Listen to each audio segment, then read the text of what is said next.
and a lot of changes will be made. If you know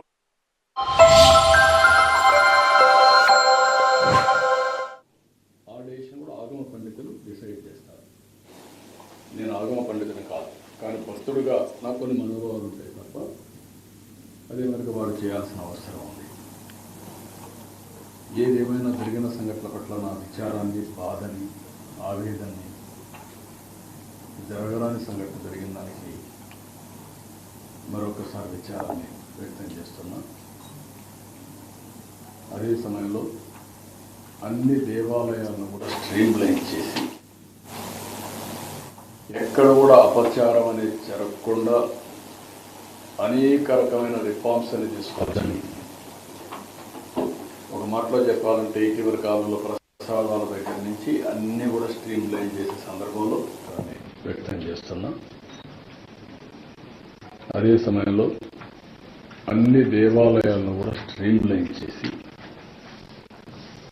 ఎక్కడ కూడా అపచారం అనేది జరగకుండా అనేక రకమైన రిఫార్మ్స్ అని తీసుకొచ్చి, ఒక మాటలో చెప్పాలంటే ఇటీవల కాలంలో ప్రసాదాల దగ్గర నుంచి అన్ని కూడా స్ట్రీమ్లైన్ చేసే సందర్భంలో ఇలాంటి సంఘటన జరిగింది.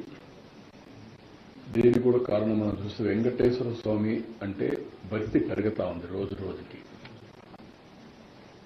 ప్రజల్లో కూడా ఇలాంటి అకేషన్లో తప్పకుండా దర్శనం చేసుకోవాలి అనే ఒక సంకల్పం ఉంది. ఆ సంకల్పం ఉన్నప్పుడు ఇక్కడ ట్రస్ట్, మేనేజ్మెంట్ ట్రస్ట్ కానీ ఎగ్జిక్యూటివ్స్ కానీ సమన్వయంతో చేసుకొని దీన్ని లాజికల్గా తీసుకుపోవడానికి భక్తులకి ఎలాంటి ఇబ్బందులు లేకుండా దర్శనం చేయించే బాధ్యత, అలాంటి ఏర్పాట్లు చేయాల్సిన బాధ్యత వీళ్ళ మీద ఉంది. అది కూడా చేయాలని కూడా నేను చాలా స్పష్టంగా చెప్తున్నా. ఇప్పుడు నేను ఇక్కడికి వచ్చినప్పుడు కొన్ని నిర్ణయాలు కూడా తీసుకున్నాను. ఆ నిర్ణయాల్లో మీరు చూస్తే 6 మంది చనిపోయారు. వాళ్ళ కుటుంబాలకి నా ప్రగాఢ సానుభూతి తెలియజేస్తున్నా. అదే సమయంలో 6 కుటుంబాలు కూడా ఎస్ లావణ్య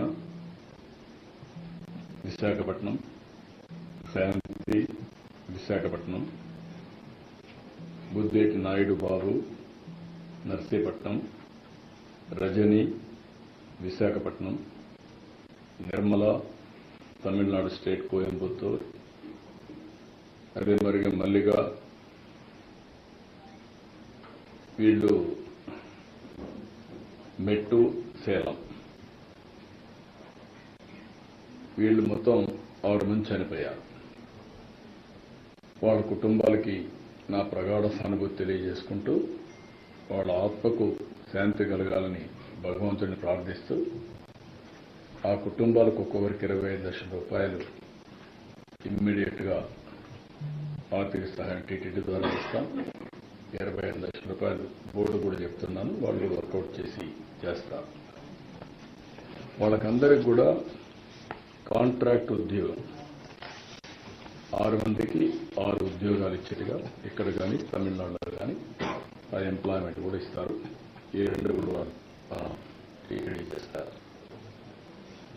ఇంకొక పక్కన ఇద్దరికి కొంచెం సీరియస్ అయినాయి, దెబ్బలు తగిలాయి. వాళ్ళిద్దరికి ఒక్కొక్కరికి 5 లక్షల చొప్పున ఆర్థిక సహాయం చేసి వాళ్ళ ఆరోగ్యం మెరుగయ్యే వరకు ప్రభుత్వ ఖర్చులతోనే మొత్తం చేస్తాం. వాళ్ళకి 5 లక్షల రూపాయలు ఇస్తాం.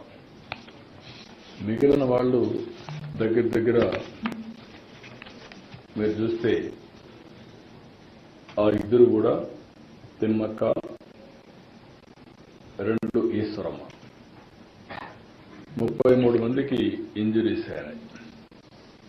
ఆ 33 మందికి ఒక్కొక్కరు 2 లక్షల రూపాయల చొప్పున ఆర్థిక సహాయం చేసి వాళ్ళు వచ్చింది వైకుంఠ ఏకాదశి రోజున దేవుని దర్శనం చేసుకోవాలనుకుంటున్నారు.